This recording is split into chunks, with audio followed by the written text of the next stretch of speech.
Rasping, billowing, bursting forth with the power of 10 billion butterfly sneezes. This is Wine, Money, and Song. And if you want an insider's view of the wine industry, and if you're interested in learning about wines in different wine areas, please subscribe. So we're going to review 6 wines, 6 very famous wines, and some of these are very sought after. Now, the reason why I do these wine reviews is I know you can read all the other wine subscriptions. You could read the Wine Spectator, you could read James Suckling. Why I do it, they have a business in that, and they make money off of it. And me, I'm doing it for the educational purposes of yourself. And I know a lot of you may never have the ability to try these wines, or if you have a chance to try these wines, and if I mention which one of them that I thought was something special, you might decide, hey, Tom said that one's pretty good, maybe I'll pick that one. But I'm trying to expose you to some of these wines which you may never even see in your market. And I am lucky enough that I get to drink some of these wines, so I don't want it to be so much wine voyeurism that you're watching something that I'm doing, but you're not going to take place. Hopefully down the road, this will educate you, and when you have a chance, you'll partake in it and have some sort of knowledge. So much said for that.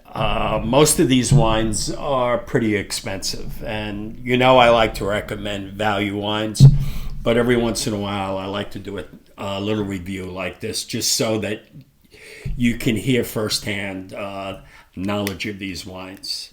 So the first wine is a Burgundy, and it's a Domaine Fourier, a very, very famous producer in Burgundy. Gevrey Chambertin, Les Goulots, Vignes Vin. Now, I don't do many Burgundy reviews simply for the fact because the wines are so freaking expensive. And they've really gotten out of hand. And I think I've said this before. About 15 years ago, I decided I had too much Bordeaux and I didn't have enough Burgundy, so I started buying a lot of Burgundy. And there was some very good vintages available, 2002, 2005, 2009, 2010, 15. And the prices were still relatively under control. But after those vintages, it just got wacky. And I really haven't been buying Burgundy, but I do have a decent amount in my cellar, and when I open it, I want to share my experience with you. So as far as this wine, if you understand Gevrey Chambertin, which has a larger production than most other areas in Burgundy, they also make very, very full-bodied and bold statements of Pinot Noir in Burgundy. But Fourier makes a more elegant statement with Pinot Noir and more refined. And the 2012 Les Goulots Vignes Vin, and Vignes Vin means old vines. So this vineyard is right above the Champeau vineyard, and in 2012 the wine is very elegant, red fruits, but there's a suaveness to it, which you don't get in a lot of Gevrey Chambertins. And back in the 80s and 90s, Burgundy were over-extracting and producing wines that were more in your face and more woody and darker colored. Fourier bucked that trend and makes very, very elegant Gevrey Chambertin. And if you ever want a refined Gevrey, go to Fourier. Now, this bottle says I paid $150. I'm sure I didn't. I think I got it through a friend, and it was a closeout. A store was closing. But today's price for the 2022, I just looked it up, is $225. So Burgundy is not for the skinny wallet. It's not. And this is a wonderful wine. Old vines, very elegant, and very low yields too. The second wine is from Chateau Montelena, Montredon, Chateau Montredon, Chateau Montelena, and one of the older Chateauneufs. And this is a 2009, an excellent vintage. Now it's 15 years old. This wine is very elegant, very Burgundian. And if I would draw a parallel, a contrarian style, it would be Pégao or Pégau. I'm not sure which way you would pronounce it, but which I like also. This is an elegant style. Pégau is very full in your face, but really perfect right now to drink, but it's going to age. And I've had wines from the 30s and 40s from this estate. Very, very underrated. So that's a Chateauneuf. Next, we'll go into two Bordeaux's. The first wine is Pichon Lalande, 1986. And Pichon Lalande's a Pauillac, and it's usually the second most elegant Pauillac there is. Of course, there's Lafite, considered to be the most elegant, and then comes Pichon Lalande. And the 86 vintage is one of the most tannic vintages in Bordeaux history. Is it comparable to 96? Yeah. And 2000? Yeah.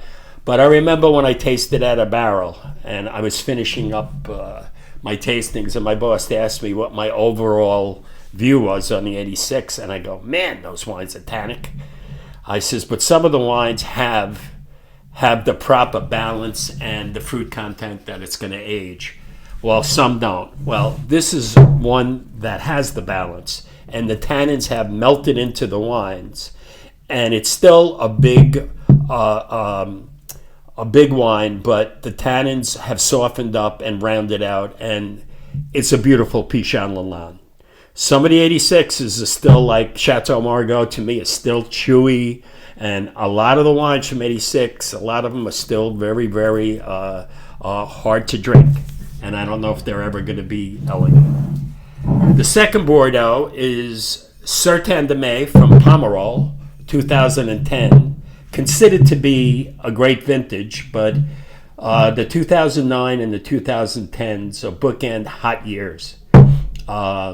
And a lot of the wine press considered 2010 more classic than 2009. I side with the 2009, that I like the roundness and the fruit concentration and the friendliness of the 2009s. The 2010s can be a little overripe, especially in the right bank, and too alcoholic.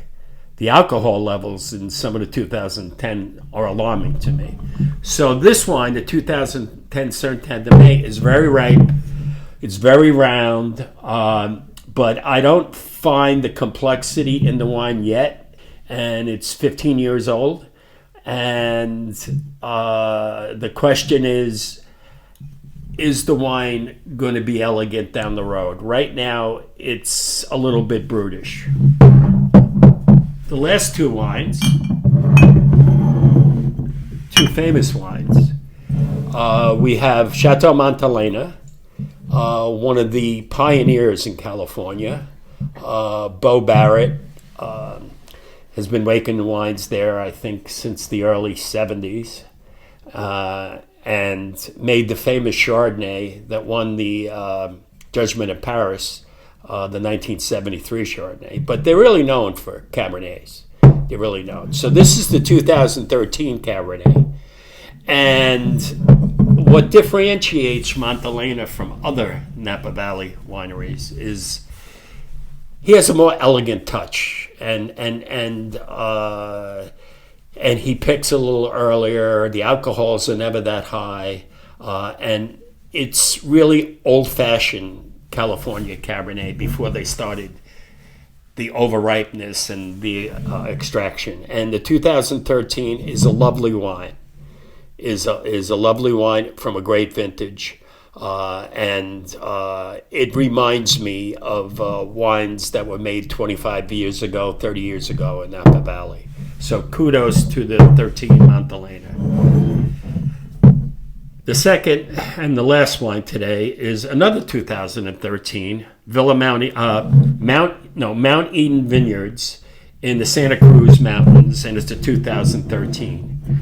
And this wine was very tannic and very brutish, and it had some herbaceousness in it, some greenness to it. Now it's mouth-filling and well-made, but I question the balance of the wine, and there's not a lot of this made. And both of these wines, the Montelena and the Mount Eden, I keep saying Villa Mount Eden, it's not, it's Mount Eden, and are over $100, over $100. So, but this one, I don't think is in balance, and I think it's too extracted. So these are 6 wines. None of them are cheap. The least expensive would be the Montelena. That's in the $50, $60 range, I guess. The rest of these wines average $150, and I won't do this often. Taste all these expensive ones, but I do taste these wines, and I like to let you in on what I think of it. So I hope you enjoyed that synopsis.